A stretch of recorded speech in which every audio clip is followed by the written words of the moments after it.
तो हम लोगों ने लास्ट लेक्चर में डिस्कस किया था अबाउट एंटी एंजाइनल ड्रग्स। आज हम उसका सेकंड पार्ट देखेंगे जिसमें हम लोग इंडिविजुअल जो ड्रग्स हैं वो कैटेगरी को कंप्लीट करते हैं। जैसे कि हम लोगों ने ACE इनहिबिटर्स को कंप्लीट किया और उसके बाद में एंटी एंजाइनल ड्रग्स लिया। तो ये जो कंडीशन है ऑलरेडी हम लोगों ने डिस्कस किया, यानी कि ये जो कंडीशन है due to increase oxygen demand, यानी कि जो कार्डियक मसल्स हैं वहाँ पर जो ऑक्सीजन की डिमांड है वो धीरे धीरे इंक्रीज हो रही है, और वो डिमांड इसलिए इंक्रीज हो रही है क्योंकि ब्लड का जो फ्लो है, अवेलेबिलिटी है, वो कम है। और लास्टली हम लोगों ने देखा कि जो लेफ्ट वेंट्रिकुलर फेलियर है वो इस कंडीशन में धीरे धीरे जनरेट होता है। तो ये जो केस है धीरे धीरे मायोकार्डियल इन्फ्रैक्शन में चेंज हो जाता है, या मायोकार्डियल जो इन्फ्रैक्शन है वैसा केस बनेगा। बट स्टार्टिंग इसका कहाँ से होगा? इश्चेमिक पेन से। पेन धीरे धीरे जब कंडीशन वर्स होने लगेगी तो फिर डिफरेंट स्टेजेस पे ये जाएगा।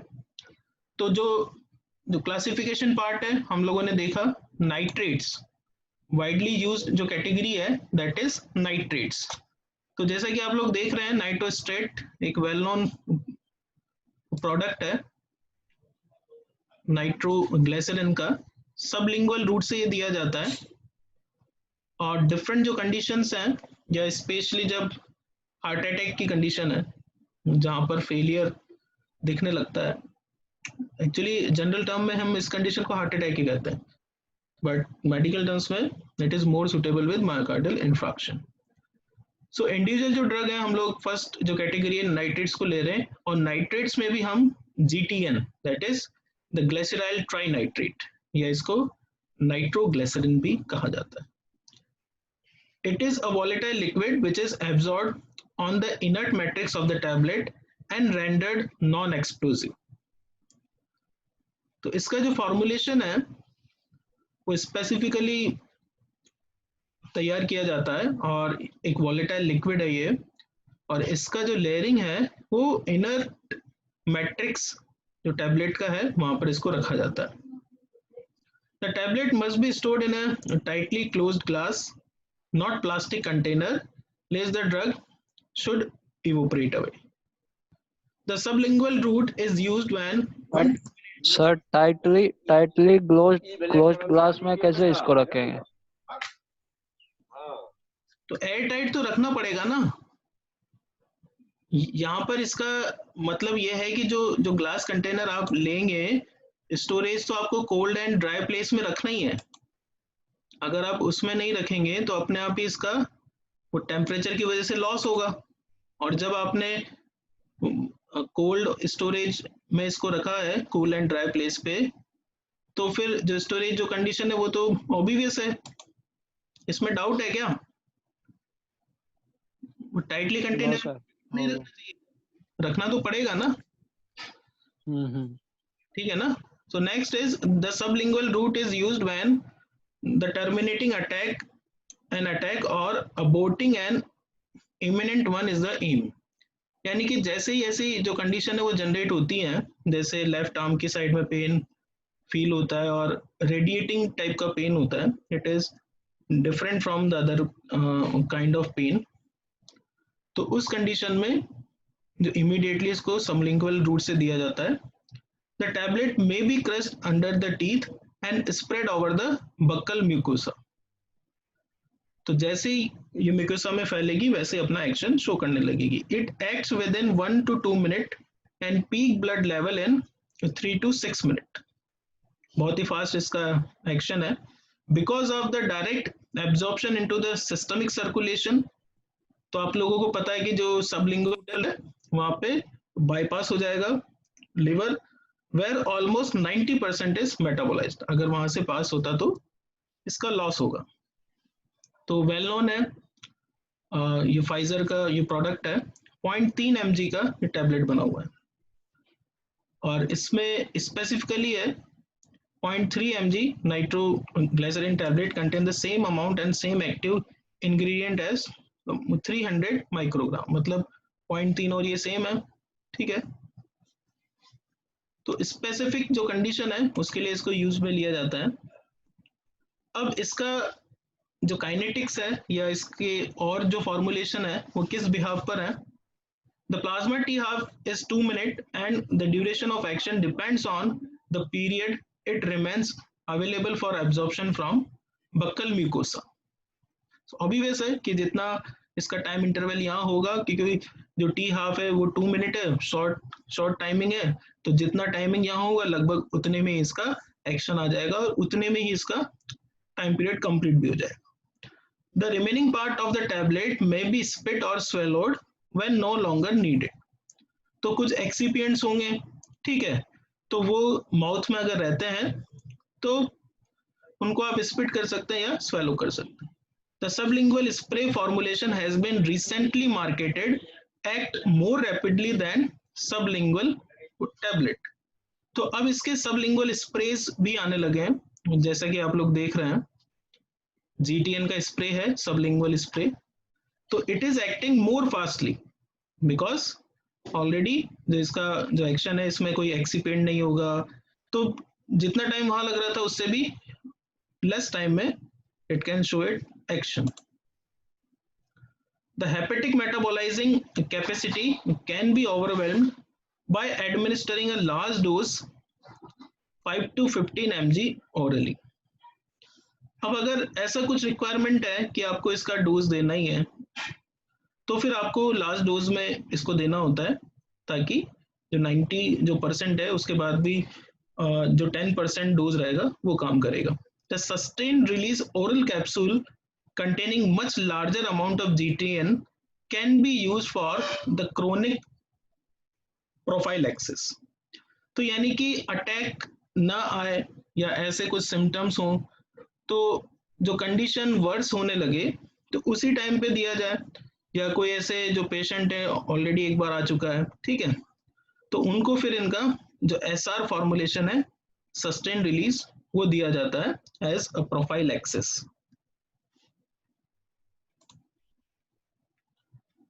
नेक्स्ट हम लोग देखें जो नाइट्रोग्लिसरीन है, it is readily absorbed from the skin and in early 1970s the cutaneous application as ointment was found to produce hemodynamic effect for 4 to 6 hours. The transdermal patch in which the drug is incorporated into a polymer bonded to the adhesive plaster has been developed which provided steady delivery for the 24 hours। तो अगर आपको और ज़्यादा time interval के लिए इसका धीरे धीरे ड्रग रिलीज रिक्वायर्ड है तो इसके ट्रांसडर्मल जो पैचेस हैं जैसा कि आप लोग देख रहे हैं पिक्चर में वो डेवलप किए गए 0.2 mg कंसंट्रेशन लेकर। It starts working with in the 60 minute. जैसे आप इस पैच को लगाएंगे तो ये डिफरेंट लेयर्स के थ्रू पास आउट होकर लगभग 60 मिनट, इंस्टेंट इसको नहीं कह सकते, इंस्टेंट तो आपको सबलिंगुअल रूट या जो स्प्रे वाला है वहीं जाना होगा, बट अगर आपको चाहिए कि जो प्रोफाइलैक्सिस का जो ट्रीटमेंट है आपने देखा और उससे भी लॉन्ग टर्म में आपको चाहिए तो धीरे धीरे होगा and has the bio availability of 70 to 90%। तो ये बहुत अच्छी बात है। However, development of tolerance and dependence may jeopardize its value। पर इसके कुछ टॉलरेंस और डिपेंडेंस है और जिसकी वजह से इसकी वैल्यू थोड़ा कम हो जाती है, उसको हम देखते हैं इसके साइड इफेक्ट और एडवर्स इफेक्ट में। GTN के ऊपर it is advise that the patch be taken of for 8 hours daily. तो इसको हम 8 आवर्स तक रखते हैं, बाद में हटा देते हैं। A transmucosal doses which has to be stuck to the gums under the upper lip has also been produced, act in 5 minutes and release the drug for 4 to 6 hours। तो कुछ और न्यू जो फॉर्मुलेशन है वो pharmaceutical scientist ने develop किए और ट्रांसम्यूकोसल जो डोजेस फॉर्म है यानी कि गम से उसको अटैच कर दिया जो अपर लिप है और वहां पर रखा, तो ये डोजेस फॉर्म भी फास्ट एक्शन शो करने लगा और 5 मिनट का इसका टाइम है और ड्रग को ये 4 से 6 घंटे तक रिलीज करता रहता है। इसका एक यहाँ पर दिया हुआ है एग्जाम्पल। जो नीचे का है, नीचे फॉर्मुलेशन है, that is IV infusion. Intravenous infusion of GTN provides rapid, steady, and titrable plasma concentration for as long as desired. तो सबसे ज़्यादा अगर कहा जाए कि सूटेबल जो डोजेस फॉर्म है लॉन्ग टर्म के लिए वो ये है, और इसमें हम लोग देख सकते हैं कि आपने जो क्वांटिटी दिया है, ब्लड सैंपल आप लेंगे तो सीधा जो क्वांटिटी है और जो रेस्पॉन्स आ रहा है उसको भी आप क्वांटिफाई भी कर पाएंगे कि कितना अमाउंट गया और कितने से इफेक्ट आया. It has been successfully used for the unstable angina, the coronary vasospasm, जो ऑलरेडी हम लोगों ने डिस्कस किया कि अगर जो पार्ट है उसको अगर ऑक्सीजन सप्लाई नहीं मिलेगा तो जो इसका सेकंड टाइप है प्रिंज मेटल जो एंजाइना है उसमें जो आर्टरीज है उसका डायमीटर ही कॉन्स्ट्रिक्ट हो जाएगा, that is vasospasm. LVF, that is left ventricular failure accompanying MI, that is myocardial infarction, hypertension during the cardiac surgery, etc. Begin with 5 microgram per ml. इसका जो डोज है, आप जैसे ये फॉर्मुलेशन देख रहे हैं, द ग्लिसरॉल ट्राइनाइट्रेट, वोकार्ड ने इसको बनाया है, और 50 mg पर 50 ml, या हम कह दें 1 mg पर ml, यानी कि 1000 जो ppm का कंसंट्रेशन है उसमें इसको बनाया गया है 1 mg पर ml की कंसंट्रेशन में. और तो आप इसको ले सकते हैं 5 माइक्रोग्राम पर ml, और जो डोज है उसको आप एडजस्ट करेंगे according to the requirement. The early institution of the infusion में limit the size of infarct and myocardial infarction. अब जो मायोकार्डियल जो इन्फ्राक्शन है, हम इसको भी डिजीज को देखने वाले हैं. इसमें ऑलरेडी क्या होगा कि एक जो पार्ट है हार्ट का, वहां पर सप्लाई स्टॉप हो जाएगी या बहुत ही कम रह जाएगी, जिससे कि वहां के जो मसल्स हैं वो वर्कआउट करना बंद कर देंगे. अब ये जो कंडीशन है, क्योंकि अगर सब कुछ जो हो रहा है वो ब्लड सप्लाई नहीं पहुंच पा रही इसलिए हो रहा है, तो हम लोग जो है जो ड्रग है ये क्या कर रही है, उसको डायलेट कर रही है बस. बट वो एक बहुत ही स्पेसिफिक वो एक्शन है और ये मॉलिक्यूल उसको कर पाया है.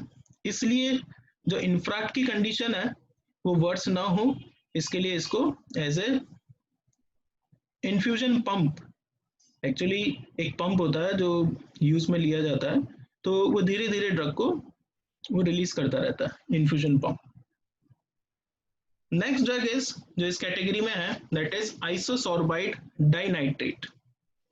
तो जैसा कि आप लोग इसका फॉर्मुलेशन देख रहे हैं, this is आइसोसोर्बाइड dinitrate tablet USP 20 mg oral, 100 tablet का है, Sandoz is a company. So in this case it is a solid but similar in properties to GTN. तो जैसे हम लोगों ने देखा कि जो GTN था, द ग्लिसरॉल ट्राइनाइट्रेट, वो वोलेटाइल लिक्विड था, बट यहाँ पर ये सॉलिड है, एक पाउडर फॉर्म में है, amorphous solid, and can be use sublingually at the time of attack. और इसको भी आप सबलिंगुअली यूज में ले सकते हैं. Slightly lower than GTN, peak in 5 to 8 minute. तो जो GTN था उसका पीक जल्दी बन रहा था, जो प्लाज्मा जो पीक कंसंट्रेशन है जल्दी आ रहा था. इसका थोड़ा सा स्लोअर है as compare to GTN, but इसको भी यूज में लिया जा सकता है. As well as orally for the chronic prophylaxis, orally आप इसको एज अ प्रोफाइलैक्सिस ले सकते हैं. The pre systemic metabolism on oral administration is pronounced and variable. T half is 40 minutes, but the sustained release formulation may afford the protection for 6 to 10 hours. इसका T half 40 minute है, यानी कि बहुत अच्छा time ये दे रहा है as compare to the other.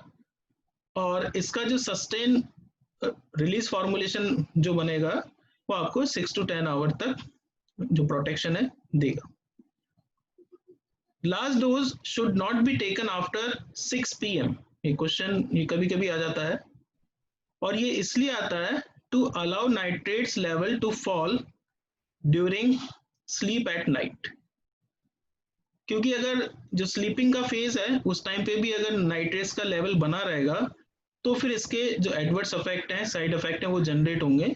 इसलिए इसको जनरली कहा जाता है कि 6 बजे से के बाद में इसको नहीं देना, इसके पहले पहले इसका लास्ट डोज आपको दे देना। Next is आइसोसोर्बाइड mononitrate. This is an active metabolite of आइसोसोर्बाइड dinitrate. तो यानी कि जो डाइनाइट्रेट है वो एक्टिवली इसमें चेंज हो रहा है। तो अगर आप सीधा इसको बनाओगे तो क्या होगा, ठीक है। When administered orally, it undergoes little first pass metabolism, bioavailability is high, inter-individual difference are minimal, and it is longer acting. इसका जो टी हाफ है अगर आप कंपेयर करें 4 to 6 hours. Last dose is to be taken in the afternoon, क्योंकि already 4 to 6 hours का आपका T half है, तो जो वहां पे 6 PM था ये आफ्टरनून में चला गया। An SR tablet once a day in the morning. अगर इसका आप जो टैबलेट ले रहे हैं आइसोसोर्बाइड मोनोनाइट्रेट का, तो मॉर्निंग में केवल एक टैबलेट इसका लेना है और डे टाइम में कंप्लीट ये 24 आवर्स के लिए एक सिंगल टैबलेट काम करेगा, बिकॉज 4 to 6 आवर का इसका टाइमिंग है। रात को नाइट्रेट का लेवल मेंटेन नहीं रहने देना है, इसलिए आफ्टरनून के बाद ही इसको नहीं दे सकते आप। So this is all about the nitrates जो कैटेगरी है। इसमें आप लोग अगर रिवाइज करना चाहें तो बेसिकली तो GTN है, सबसे ज़्यादा जो क्वेश्चंस आते हैं वो GTN को लेकर आते हैं।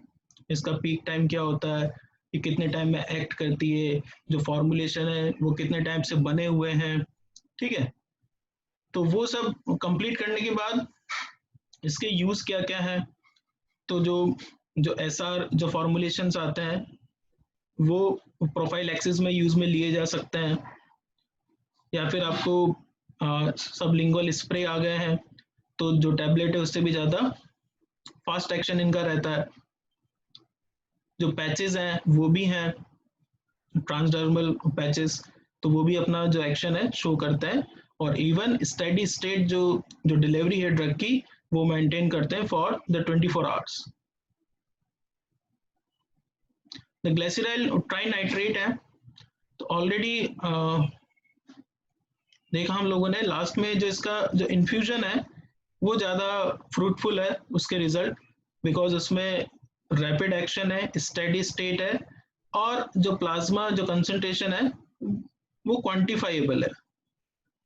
इसके यूजेस अगर हम देखें तो लगभग हर कंडीशन जो सीवियर यूज है, सीवियर जो कंडीशन है वहां पर इसका यूज स्पेसिफिक है।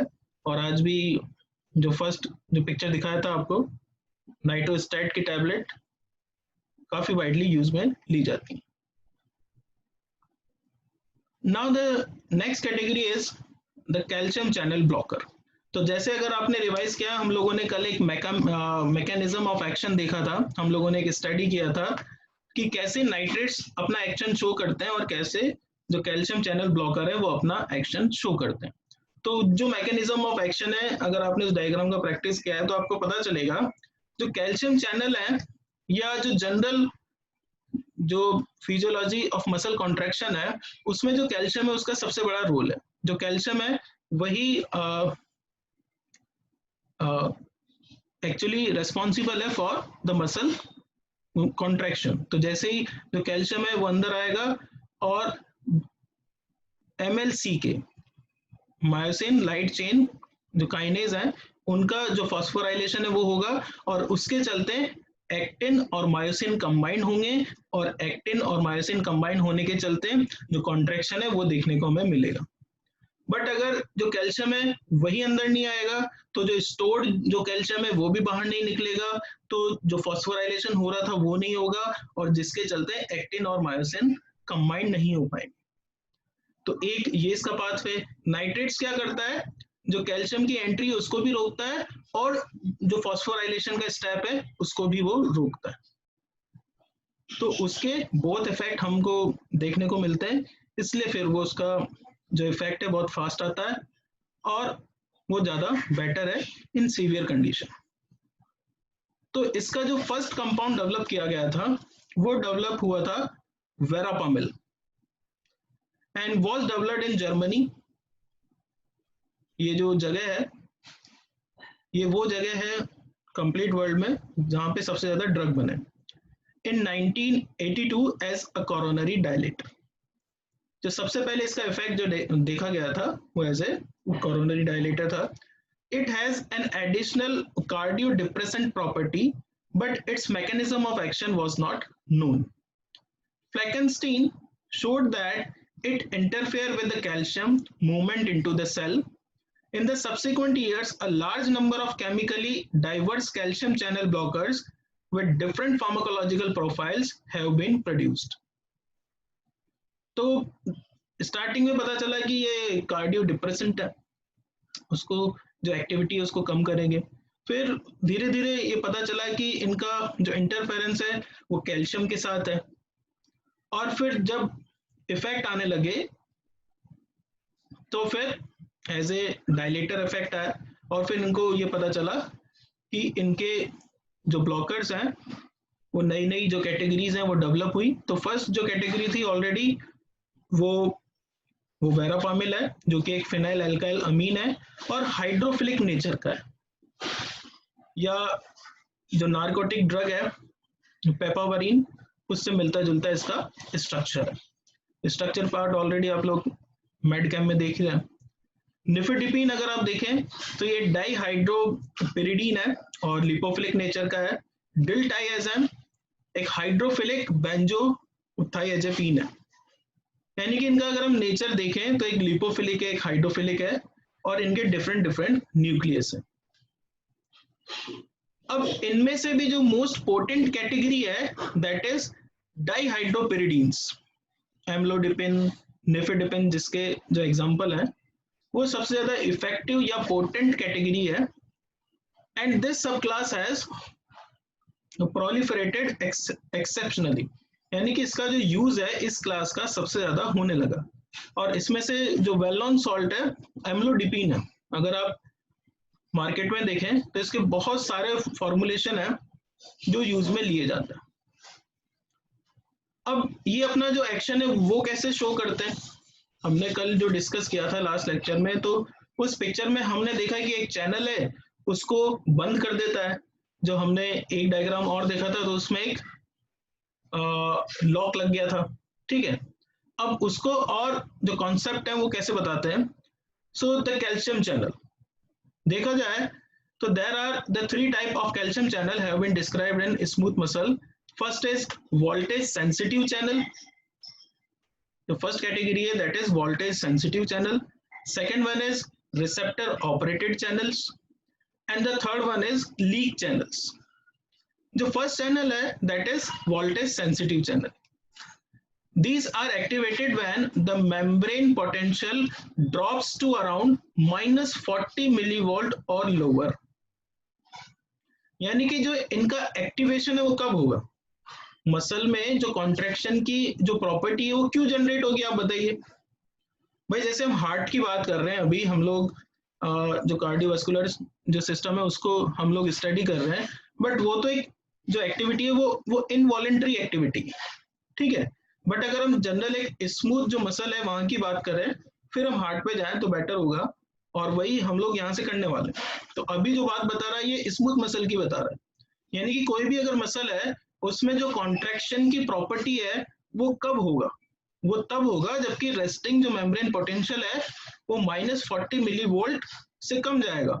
और अगर आप लोगों ने जो फर्स्ट लेक्चर था इलेक्ट्रोफिजियोलॉजी ऑफ हार्ट उसको रिवाइज किया है तो वहां पर वो वैल्यू थी -90 मिलीवोल्ट, जहां से इम्पल्स जनरेट हो रही थी। तो आप खुद सोच सकते हैं कि स्मूथ मसल जो है वो किस लेवल पे और हार्ट का जो कार्डियक मसल है वो किस लेवल पे, मतलब वो ऑलरेडी इतना सेंसिटिव है और इतना हाइपर है कि ऑलरेडी वो काम करने के लिए रेडी है, और ये बाकी जो मसल्स हैं वो रेस्टिंग फेज में है। और फिर जैसे ही इनका जो पोटेंशियल है इससे भी कम होगा -40 से, तो ये चैनल एक्टिवेट होंगे और जिससे कि मसल कॉन्ट्रैक्शन होगा। सेकेंड टाइप है that is the receptor operated channel activated by adrenaline and other agonists independent of the membrane depolarization, nor adrenaline contract even depolarized aortic smooth muscle by promoting influx of calcium from sarcoplasmic reticulum। तो इनका जो effect होता है it is activated by adrenaline, क्योंकि already इनका नाम है receptor operated channel, यानी कि जो नॉर्मली जो चैनल काम में आ रहे सॉरी वो है वोल्टेज सेंसिटिव चैनल, बट जो सेकंड टाइप है ये ड्रग और रिसेप्टर के जो एक्शन है उसी से शो होगा। And the third one is leak channel, the small amount of calcium leak into the resting cell are pumped out by calcium ATPase pump.